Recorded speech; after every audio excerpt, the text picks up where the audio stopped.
चलो, क्वेश्चन है हमारा, विच of the following statement is correct about the money bill in parliament. Okay, money bill के ऊपर ये क्वेश्चन है आपका।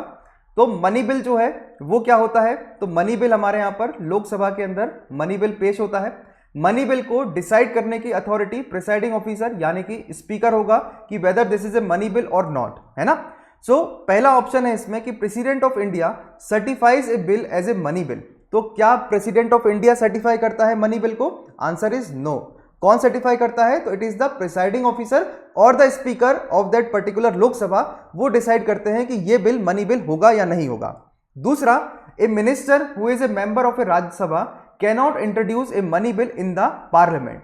बहुत अच्छा क्वेश्चन है कि राज्यसभा में अगर कोई मिनिस्टर है तो क्या वो लोकसभा में मनी बिल को इंट्रोड्यूस नहीं कर सकता? Answer is no. क्यों नहीं कर सकता? बिल्कुल कर सकता है, क्योंकि council of ministers are responsible to what. So council of minister जो होते हैं वो रेस्पॉन्सिबल होते हैं लोकसभा के लिए, और काउंसिल ऑफ मिनिस्टर में ही तो मिनिस्टर आते हैं। तो ये स्टेटमेंट क्या हो गया? गलत हो गया। कोई भी राज्यसभा का मिनिस्टर होगा वो यहां पर बिल को इंट्रोड्यूस कर सकता है। Third one, president can withhold his assent to a money bill but can not return if it for reconsideration of the house. मतलब प्रेसिडेंट जो है वो विथहोल्ड कर सकता है असेंट, मगर वो रिटर्न नहीं कर सकता है रिकंसिडरेशन के लिए। Fourth one, all financial bill are money bill but all bills और money bills are not financial bill. Which of the following statement is correct that you have to answer. देखो D option को देखना, जितने भी financial bill होते हैं तो वो सब मनी बिल के अंदर आएंगे। अब चाहे वो आर्टिकल 110 की बात करें या आर्टिकल 117 क्लॉज 1 की बात करते हैं या आर्टिकल 117 क्लॉज 2 की बात करते हैं, तो जितने भी फाइनेंशियल बिल होते हैं वो मनी बिल हैं, और जितने भी मनी बिल होते हैं वो फाइनेंशियल बिल नहीं होंगे। तो क्या ये स्टेटमेंट सही है? आप बताइए, ये स्टेटमेंट सही है क्या?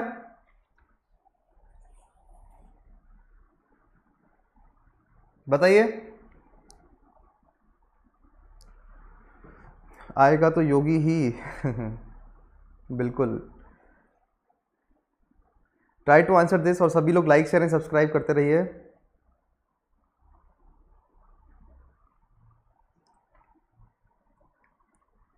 ममलू बुरा, वेरी गुड।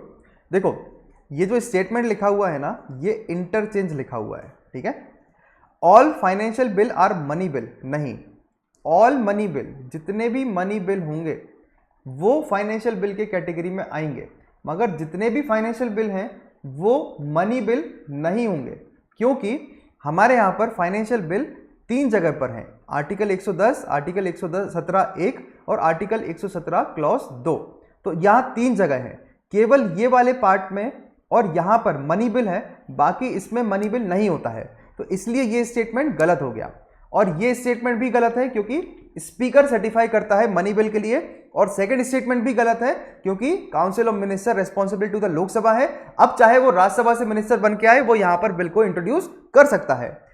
सी ऑप्शन बचता है, सी ऑप्शन सही है। क्यों है? क्योंकि प्रेसिडेंट विथ होल्ड जरूर कर सकता है मनी बिल के लिए, मगर रिटर्न नहीं कर सकता है for the reconsideration of the house, क्योंकि prior recommendation of the president के बाद ही तो मनी बिल को पेश किया गया था। ओके, तो इसीलिए यहां पर सही आंसर क्या होगा?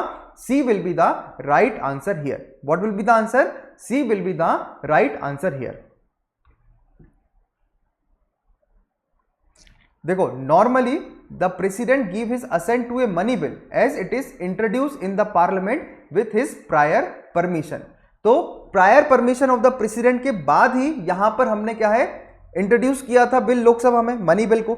अब जब prior permission of the president है तो फिर ये बात रहेगा नॉर्मली कि प्रेसिडेंट उसको असेंट ही करेगा, क्योंकि प्रेसिडेंट से पूछकर ही तो उस बिल को लेकर आए थे। ठीक है, वानी आंसर इज सी, बी गलत है। Okay,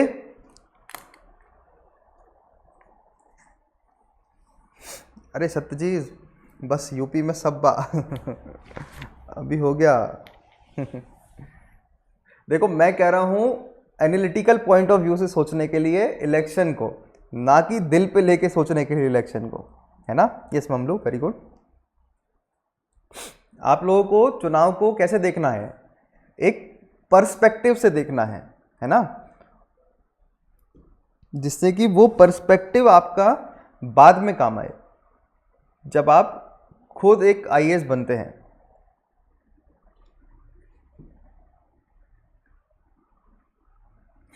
try to answer this.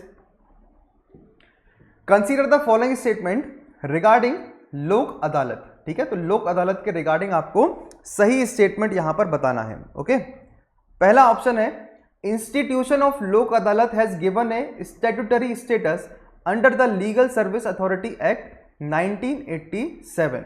मतलब लोक अदालत को एक स्टैट्यूटरी स्टेटस जो दर्जा है वो 1987 के नालसा एक्ट में मिला हुआ है, पहला ऑप्शन। दूसरा, Lok Adalat have the jurisdiction to settle the matter at the pre litigation stage. तो लोक अदालत में क्या प्री लिटिगेशन स्टेज पे हम मैटर को सॉल्व करते हैं। वेरी गुड, सभी लोग लाइक शेयर एंड सब्सक्राइब करते रहेंगे। All the students who are watching this video, देखिए answer is what, answer is C here. Yes, very good. तो जो हमारा लोक अदालत है उसको स्टैट्यूटरी का जो दर्जा है वो 1987 एक्ट में मिला हुआ है। एक्चुअली ये एग्जाम में पहले पूछा जा चुका है, यूपीएससी के प्रीलिम्स एग्जामिनेशन के अंदर ये क्वेश्चन पहले पूछा जा चुका है। ये स्टेटमेंट बिल्कुल सही है। दूसरा, लोक अदालत में जुरिसडिक्शन होता है to settle the matter at a pre litigation stage. मतलब प्री लिटिगेशन स्टेज में मैटर को सेटल करने का मकसद ही लोक अदालत का यही है ना। तो आंसर यहां पर क्या होगा, both 1 and 2 will be the right answer here. अब लोक अदालत के बारे में थोड़ा सा समझ लेना। लोक अदालत क्या है, तो ये एक प्रकार का ऑल्टरनेटिव डिस्प्यूट रिड्रेसल मैकेनिज्म है। What is this?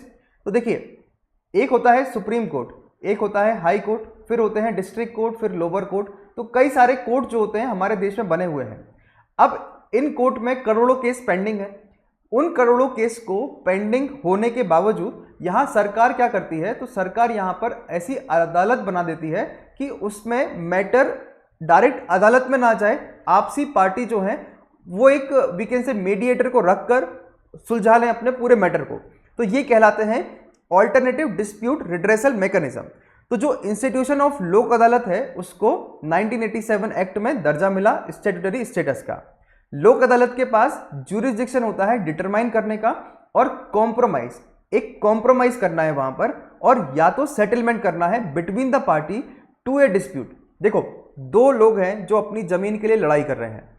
अब इन दोनों को पता है कि भाई अगर हम कोर्ट में गए तो 10-15 साल के लिए मेरा केस जो है वहां पर चला गया और मैं तो मर जाऊंगा, है ना। बेटर क्या है कि लोक अदालत में चले जाओ, वहां पर सेटलमेंट कर लो कि ये जमीन किसकी है।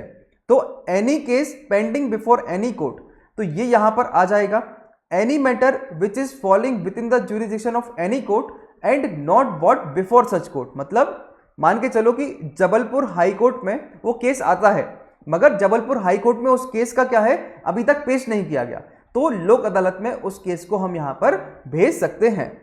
10 लोक अदालत डील करता है not only the cases pending before a court but also with the dispute at a pre litigation stage. ठीक है, तो जो अवार्ड होता है made by the Lok Adalat is deem to be a decree of a civil court, और उसका decision final होता है और बाइंडिंग होता है। तो याद रखिएगा, लोक अदालत का जो डिसीजन है वो बाइंडिंग और फाइनल बताया जाएगा, और वो किसी भी कोर्ट के में जाके पेश नहीं कर सकते। मतलब जो इंसान हारेगा उस पर्टिकुलर डीलिंग में, तो वो जो है सुप्रीम कोर्ट में जाके ये नहीं बोल सकता कि अब मैं इस केस को जो है पेश करना चाहता हूं।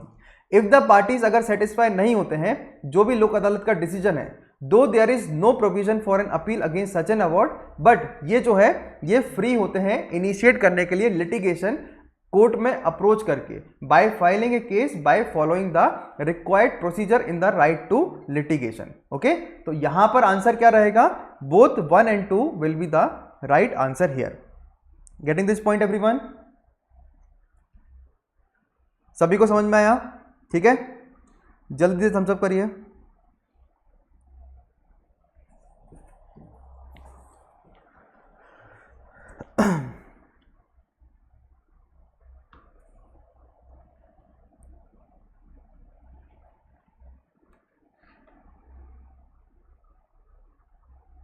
चलो नेक्स्ट क्वेश्चन।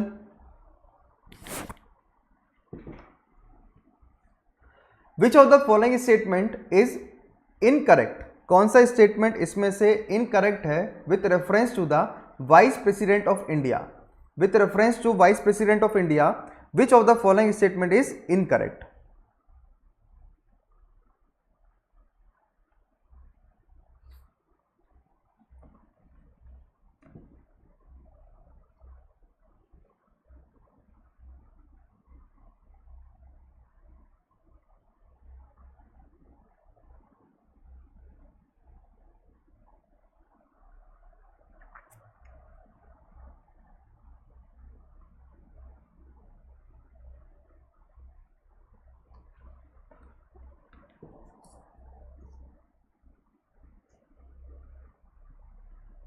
क्वेश्चन 60 का सी होगा answer. In which of the following statement is incorrect with reference to vice president of India? He should be qualified for election as a member of ए राज्यसभा। पहला ऑप्शन कि राज्यसभा के बराबर का क्वालिफिकेशन वाइस प्रेसिडेंट के लिए होना चाहिए। दूसरा, when the sitting president is unable to discharge his function due to absence or illness, he can act as president only for a maximum period of 6 months. Third option, he draws his regular salary in his capacity as the ex officio chairman of the Rajya Sabha. मतलब regular salary जो है वो draw करते हैं in his capacity as the ex officio chairman of the Rajya Sabha. D option है, he comes after Prime Minister of India in order of precedence. Which of the following is correct that you have to answer?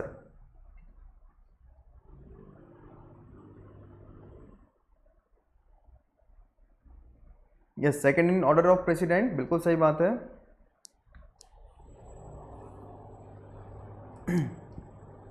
Very good. Which of the following is incorrect with reference to vice president? He should be qualified for election as a member of the Rajya Sabha. बिल्कुल सही बात है। When the sitting president is unable to discharge his function due to absence or illness, he act as a president only for a maximum period of 6 months. ये भी बिल्कुल सही बात है। थर्ड ऑप्शन, ये अपनी ड्रॉ करते हैं regular salary in his capacity as the ex officio chairman of the Rajya Sabha. तो ये ऑप्शन भी क्या है, बिल्कुल सही है। फोर्थ ऑप्शन में लिखा हुआ है कि प्राइम मिनिस्टर के बाद आते हैं वाइस प्रेसिडेंट। नो, प्रेसिडेंट के बाद आता है वाइस प्रेसिडेंट का दर्जा। वाइस प्रेसिडेंट के बाद अलग आते हैं, प्राइम मिनिस्टर काफी नीचे आते हैं। प्राइम मिनिस्टर जो है वो वाइस प्रेसिडेंट के नीचे नहीं, मतलब वाइस प्रेसिडेंट ऊपर होगा प्राइम मिनिस्टर ऑफ इंडिया के। क्वालिफिकेशन क्या है, तो 35 साल की एज होना चाहिए वाइस प्रेसिडेंट के लिए। वैसे ही प्रेसिडेंट के चुनाव के लिए भी उसकी मिनिमम एज जो है कितनी होनी चाहिए, 35 साल होना चाहिए। 30 साल एज होता है राज्यसभा का, 25 साल एज जो होता है वो होता है हमारे वीकेंड से लोकसभा का, 21 साल एज होता है पंचायती राज इंस्टीट्यूशंस का। ओके, तो answer is what, answer is D.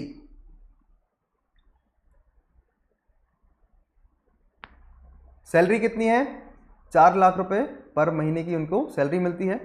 He act as president only for a maximum period of 6 month within which a president has to be elected.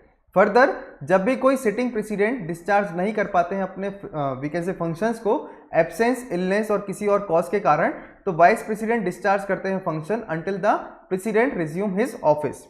Okay, तो answer is what, answer is D. चलो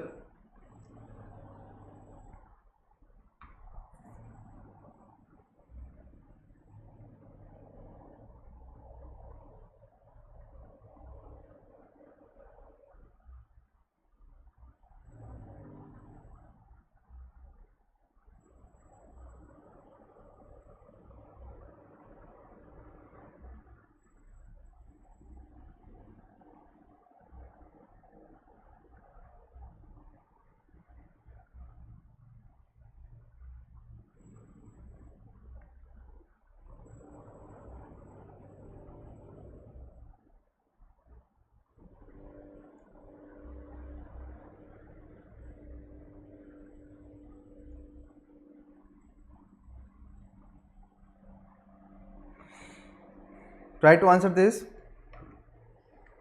Consider the following statement in the context of calling attention motion. तो कल हमने यहाँ पर adjournment motion के ऊपर question को सॉल्व किया था, आज हम कॉलिंग अटेंशन मोशन के ऊपर यहाँ पर क्वेश्चन को सॉल्व करेंगे। तो try to answer this question. देखो ऐसे ना पूरा रिवीजन हो जाएगा आप लोगों का, कोई चिंता करने की ज़रूरत नहीं है, सारा का सारा रिवीजन जो है वो यहाँ पर आपका हो जाएगा।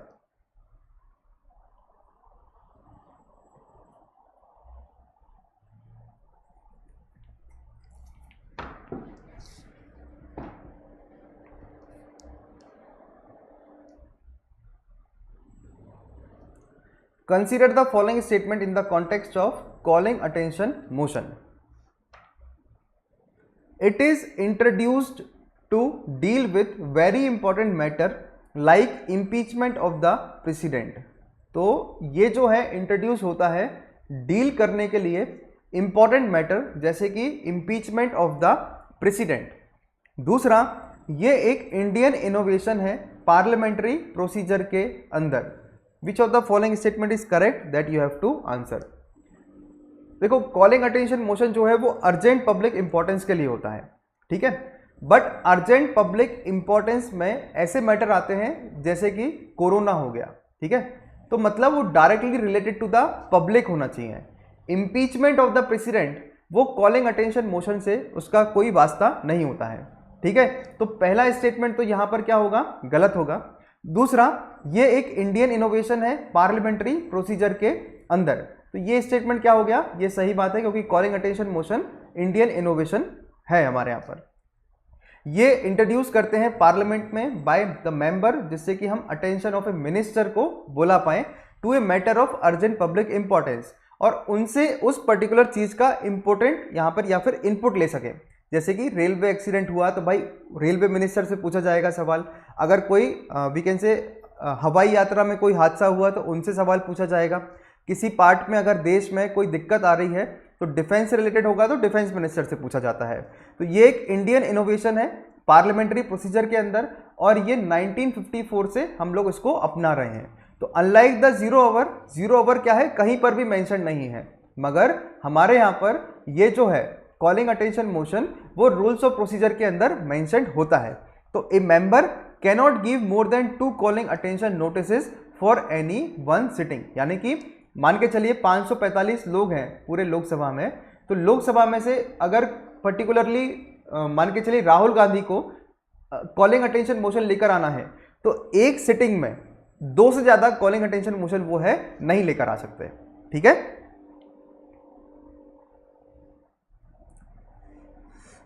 Getting this point?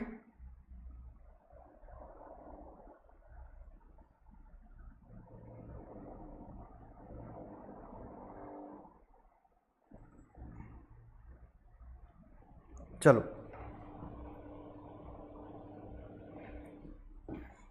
Try to answer this. Which of the following statement is correct, या फिर which of the following are the characteristic feature of a parliamentary committee. Parliamentary committee के कैरेक्टरिस्टिक फीचर्स क्या क्या है वो आपको यहां पर बताना है।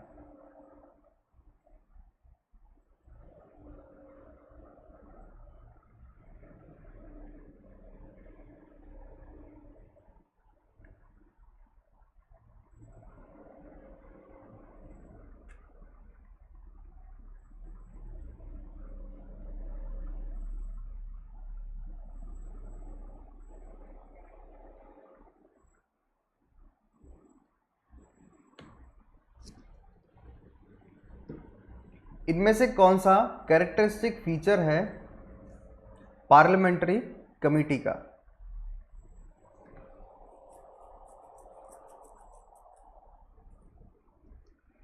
इट इज अपॉइंटेड और elected by the house of parliament और नॉमिनेटेड बाय द स्पीकर और chairman. It present its report to the president of India. It has a secretariat provided by the ministry of parliamentary affair. Which of the following is correct that you have to answer?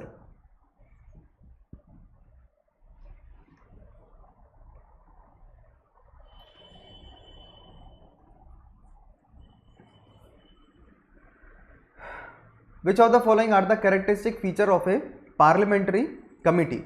It is appointed or elected by the House of Parliament. तो क्या parliamentary committee को appoint और elect करते हैं house of parliament और nominated by the speaker होता है? तो yes, they are nominated by the speaker और अपॉइंटेड बाय द स्पीकर होते हैं। It present its report to the president? No, they are presenting its report to the parliament. It has a secretariat provided by Ministry of Parliamentary Affair? No, इनके लिए जो है parliamentary affair जो है वो यहाँ पर प्रोवाइड नहीं करते. Okay, so has a secretariat provided by the Lok Sabha और राज्यसभा, ना कि कोई पर्टिकुलर मिनिस्ट्री उनको सेक्रेटेरिएट अपॉइंट करता है. तो पार्लियामेंट्री कमिटी जो होती हैं, पार्लियामेंट काफ़ी सारे वर्क होते हैं उसके पास, उस कॉम्प्लेक्स वर्क को देखने के लिए सभी एमपीज जो हैं वो तो कोई पढ़े लिखे तो वो होते नहीं हैं, तो उनके पास कोई टाइम भी नहीं होता है. So therefore it is assisted by A number of committee in the discharge of its duty. Constitution of India makes a mention of this committee at different places but without making any specific provision, जैसे कि composition, tenure और function. तो संविधान ने बोला है कि ऐसी कोई कमिटी होना चाहिए, मगर उसका टेन्योर, कंपोजिशन क्या होगा ऐसा कुछ नहीं बताया. जितना भी इसका मैटर होता है पार्लियामेंट्री कमेटी का, वो रूल्स ऑफ द हाउस के हिसाब से चलते हैं. जैसे कि लोकसभा के रूल्स हैं तो उसके हिसाब से वो वाली कमेटी चलेंगी, और राज्यसभा के रूल्स हैं तो उस हिसाब से वो कमेटी चलती हैं. तो accordingly parliamentary committee means a committee जो कि अपॉइंट और इलेक्ट होते हैं बाय द हाउस और नॉमिनेटेड बाय द स्पीकर और chairman, works under the direction of the speaker और chairman, present its report to the house और द स्पीकर. ओके, तो यहां पर आंसर क्या रहेगा? One only will be the right answer here. Okay, good morning, good morning.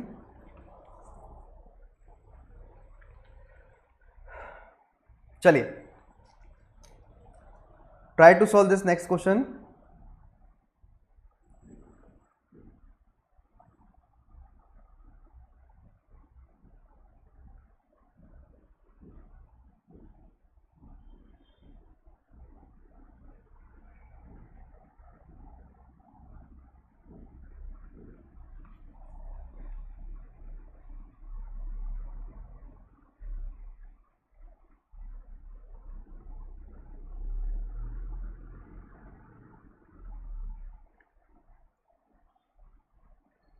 Try to answer this.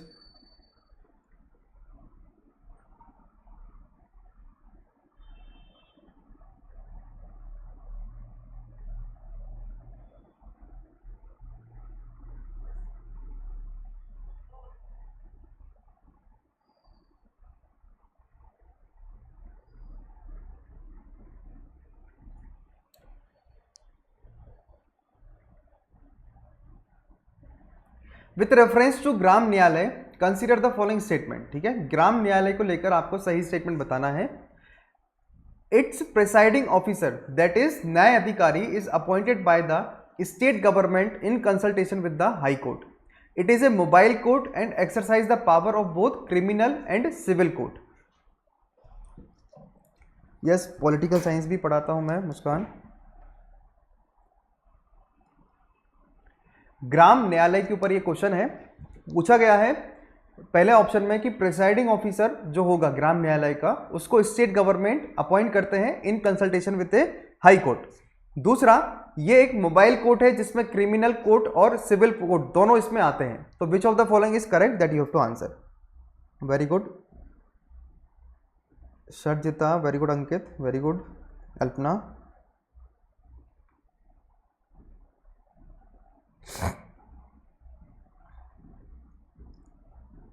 अभी नहीं पढ़ा रहा हूँ, वो क्लासेस अभी नहीं चल रहे हैं. अभी आपके यहाँ पर ये पॉलिटी के क्लासेस चल रहे हैं. ओके, सो पॉलिटी के क्लासेस का टाइमिंग है 11 से 11:45. देन स्पेशल क्लासेस में आप देखेंगे अनअकैडमी के, तो वहाँ पर 12 to 12:45 है और 4 to 4:45 है. यहाँ पर हम इकोनॉमी के MCQs को सॉल्व कर रहे हैं और यहाँ पर पॉलिटी के MCQs जो है वो कवर कर रहे हैं. Okay, very good. देखो, ग्राम न्यायालय जो होते हैं ना, वो ग्राम न्यायालय का जो प्रिसाइडिंग ऑफिसर है उसको स्टेट गवर्नमेंट हाई कोर्ट के कंसल्टेशन से बनाता है. तो ये स्टेटमेंट जो है वो बिल्कुल सही है. ये भी यूपीएससी के प्री एग्जाम में पहले पूछा जा चुका है क्वेश्चन. दूसरा, ये एक मोबाइल कोर्ट है और एक्सरसाइज करता है पावर क्रिमिनल भी और सिविल कोर्ट. तो दोनों क्रिमिनल और सिविल कोर्ट के यहाँ पर पावर को वीकेंड से इस्तेमाल होते हैं, यानी कि दोनों के ऊपर इंक्वायरी चलती है. और ये एक प्रकार का मोबाइल कोर्ट है, मतलब ये कहीं पर भी खुल सकता है कोर्ट. ओके, तो ये दोनों आंसर यहाँ पर क्या हो गए, सही हो गए.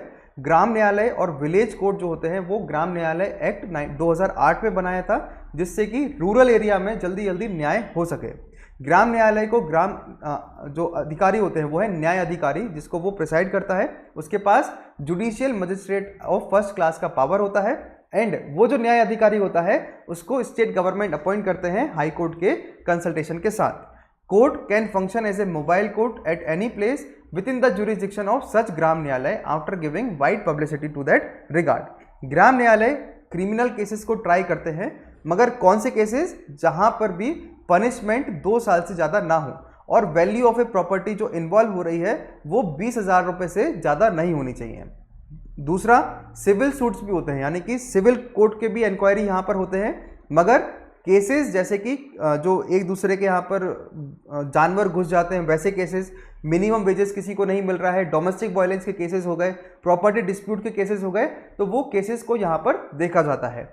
ग्राम न्यायालय फॉलो करता है स्पेशल प्रोसीजर सिविल मैटर में in matter as it deems just and reasonable in the interest of a justice. मतलब क्या हो गया यहाँ पर कि सिविल मैटर में we can say procedure establish by law भी चलता है और ड्यू प्रोसेस ऑफ लॉ भी वहां पर वो लोग फॉलो करते हैं। ग्राम न्यायालय अलाउ करता है conciliation of a dispute and settlement for the same in the first instance. Okay, तो आंसर क्या रहेगा इसमें? Both 1 and 2 will be the right answer here. Okay,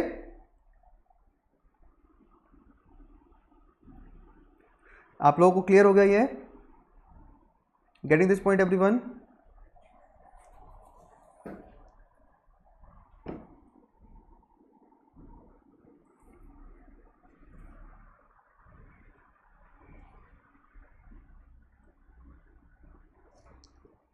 चलो next question. Consider the following statement regarding the extradition act 1962, जो कि अभी हमने recently news में देखा। What is this extradition act 1962? Okay, थोड़ा सा टफ क्वेश्चन है, आउट ऑफ द बॉक्स है, ध्यान से इस क्वेश्चन का आंसर करना। It defines an extradition treaty as a treaty or agreement made by India with a foreign state including those treaties made before 15 August 1947। इसको हिंदी में अगर देखोगे तो क्या लिखा हुआ है इसमें? इसने डिफाइन किया है एक्सट्रेडिशन ट्रीटी एक ऐसी ट्रीटी और एग्रीमेंट है जो भारत करता है एक दूसरे देश के साथ, इंक्लूडिंग दोज ट्रीटी जिसमें 15 अगस्त 1947 के पहले की भी बातें होंगी। दूसरा, इस एक्सट्रेडिशन ट्रीटी एक्ट के अंदर extradition request can be initiated, इसको हम इनिशिएट कर सकते हैं even in case of under investigation और अंडर ट्रायल। अब जैसे अगर आप लोगों को 4-5 साल पहले एक केस हुआ था जिसमें 2 मछुआरे थे, 2 बोटमैन थे, आई थिंक यूरोप के किसी कंट्री के थे वो लोग, तो वो इंडिया में आए थे और उन्होंने रेप किया था इंडियन गर्ल का। ओके, तो उनका एक्सट्रेडिशन करवाया गया, मतलब पहले हमने सजा दी फिर उनको एक्सट्रेडिट कर दिया, मतलब उनको अपने देश भेज दिया और उनके ऊपर वहां पर ट्रायल कराया गया। फिर आता है इसमें ministry of home affair is the nodal authority for extradition in India. Which of the following is the correct answer here? Yes Muskan, मैं रोज लाइव लेता हूं क्लास। जो 3 टाइम है 11, 12, 4। आप अनअकैडमी का ऐप डाउनलोड करिए, कोड अप्लाई करिए, टीचर लाइव, स्पेशल क्लासेस में जाएंगे तो आपको सब कुछ मिल जाएगा। Apart from that if anybody wants to have any queries तो वो Tarkeshwar Jain PSIR Telegram channel पर भी जाके क्यूरी को पूछ सकते हैं। ये टेलीग्राम चैनल है, इसको ज्वाइन करो, आपको लिंक मिल जाएंगे, PDF मिल जाएगा, पोल मिल जाएगा क्लासेस का, और सभी चीज़ों की आप जानकारी यहाँ से ले सकते हैं। Okay, if anyone wants to take the subscription also they can apply the code teacher live to avail the 10% discount. If anyone wants to have any inquiry regarding Unacademy then also वो इस Telegram channel पर जाके जानकारी ले सकते हैं।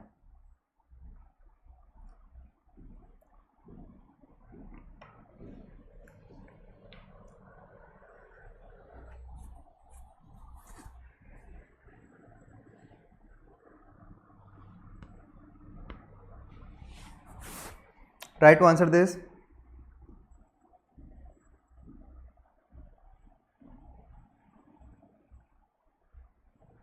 देखो, extradition act 1962 ये डिफाइन करता है ट्रीटी एक देश का दूसरे देश के साथ, including those treaties made before 15 August 1947। ये बिल्कुल सही बात है। दूसरा, इस एक्ट के अंदर एक्सट्रेडिशन रिक्वेस्ट जो है वो इनिशिएट होते हैं even in case of under investigation और under trial.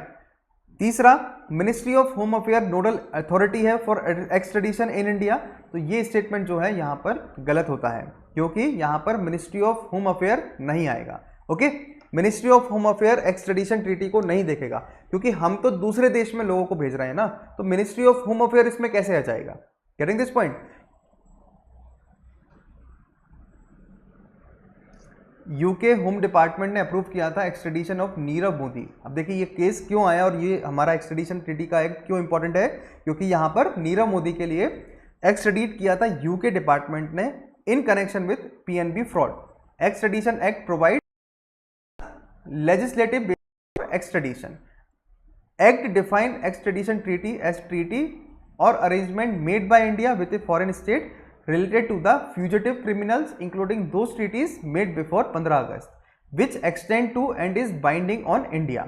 As per Supreme Court, extradition is a delivery on one state to another of whom it is desired to deal with crime for which they were accused or convicted and are justiciable in court of other state. Extradition request can be initiated in case of under investigation, under trial and convicted criminal के ऊपर ये काम जो है वो कर सकते हैं। ओके, आंसर क्या होगा इसमें? 1 and 2 only will be the right answer here. मैं यहाँ पर पॉलिटी पढ़ाता हूँ और मैं इकोनॉमी प्लस PSIR ये तीन चीज़ों को यहाँ पर अभी पढ़ाता हूँ आप लोगों के लिए। बट जल्दी आप लोगों के लिए एनवायरनमेंट के MCQs भी आएंगे, वो भी स्पेशल क्लासेस पर रहेंगे आपके MCQs। Try to answer this question now.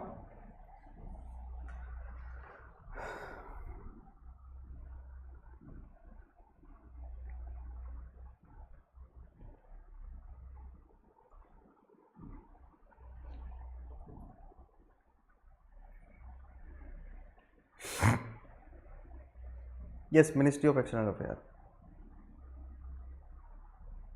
Try to answer this.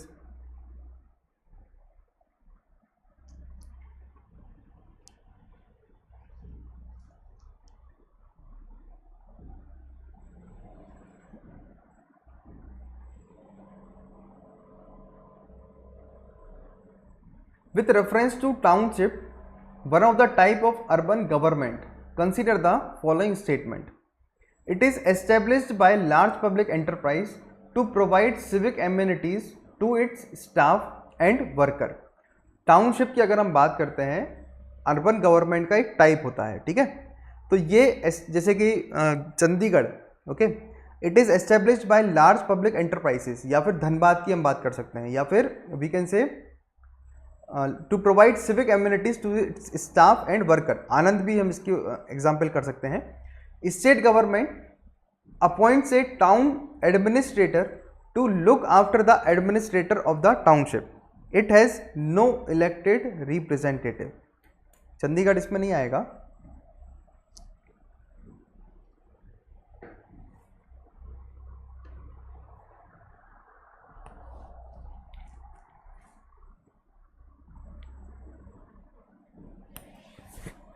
अभी तक किसी ने सही आंसर नहीं दिया। Try to answer.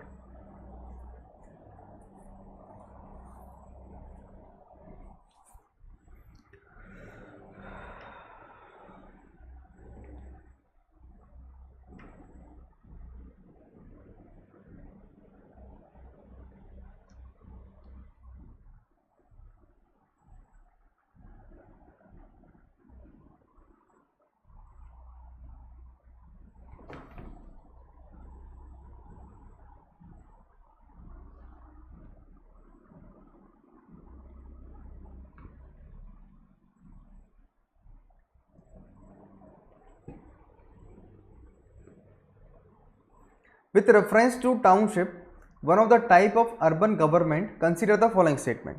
It is established by large public enterprise to provide civic amenities to its staff and worker.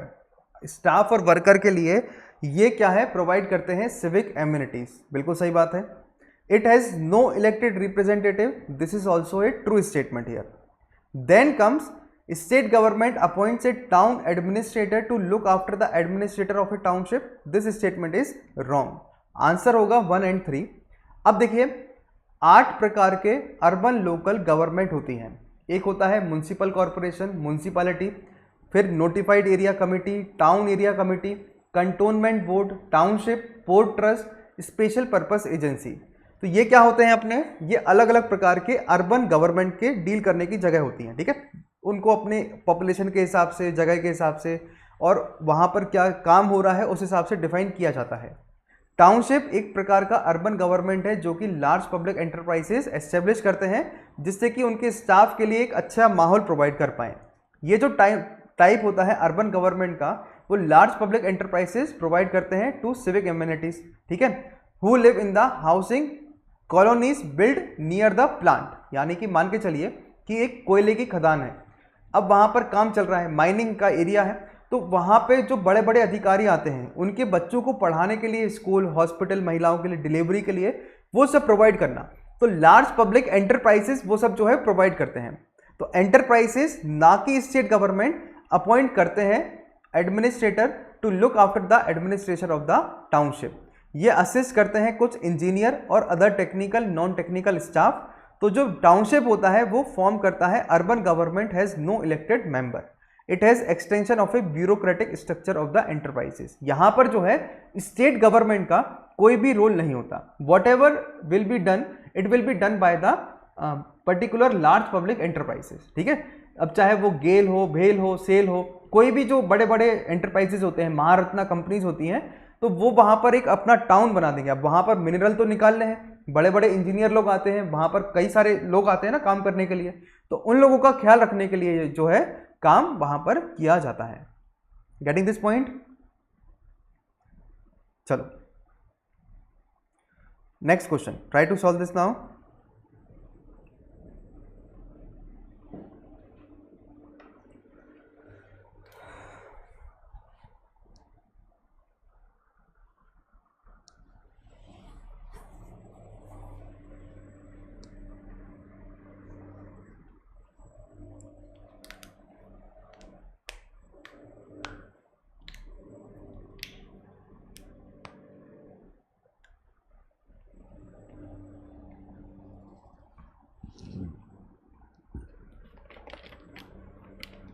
Try to answer this.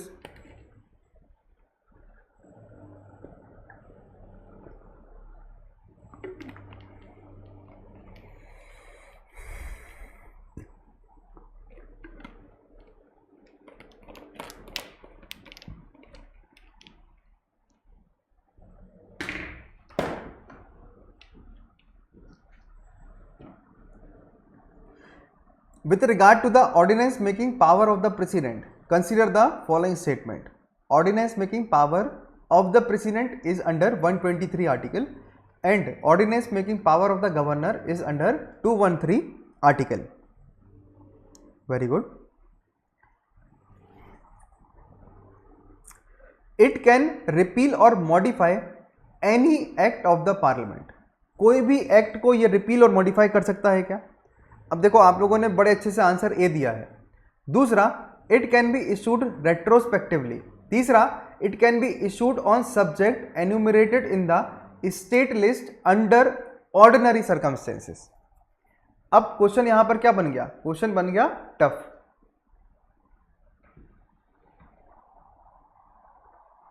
Try to solve this. आज का आखिरी क्वेश्चन है ये।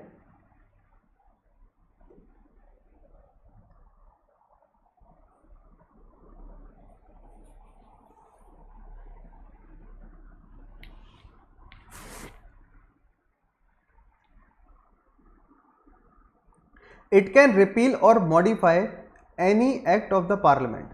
सी, ऑर्डिनेंस के अंदर वो ये काम कर सकते हैं, ठीक है, ये बिल्कुल सही बात है। इशू कर सकते हैं रेट्रोस्पेक्टिवली, बिल्कुल सही, बट स्टेट लिस्ट के अंदर ऑर्डिनरी सर्कमस्टेंसेस में काम यह नहीं होता, ठीक है। आंसर क्या होगा?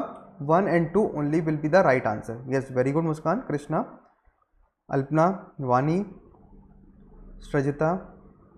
So constitution under article 123 empower president to issue ordinance during recess of the parliament to deal with unforeseen or urgent matter.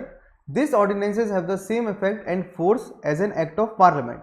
President can issue an ordinance like any other act to repeal or modify any act of parliament or another ordinance. Every ordinance issued by the president must be laid before both the houses. If the ordinance is approved by both the houses तो वो act बन जाएगा। President can promulgate ordinance retrospectively, that is it may came into force from the back date. ये alter भी कर सकते हैं और अमेंड भी कर सकते हैं टेक्स्ट लॉ, बट इशू नहीं कर सकते हैं amend the constitution. During national emergency president becomes the empowered to make law on any subject mention in the state list. तो यहाँ पर प्रेसिडेंट एम्पावर्ड होता है, ना कि यहाँ पर जो है पार्लियामेंट या फिर ऑर्डिनेंस में एम्पावर्ड होते हैं। Okay, thank you so much for listening this. कल सुबह 11 बजे फिर मिलेंगे। आप लोग सेम एनर्जी के साथ आना। 12 बजे इकोनॉमी के एमसीक्यूज हैं, वहां पर भी एमसीक्यूज को जो है सॉल्व करना। तो ये डेडिकेटली जितने एमसीक्यूज सॉल्व करोगे उतने अच्छे से जो है आपकी प्रिपरेशन होती रहेगी। Okay, so on this note we will going to wind up the class. Thank you so much.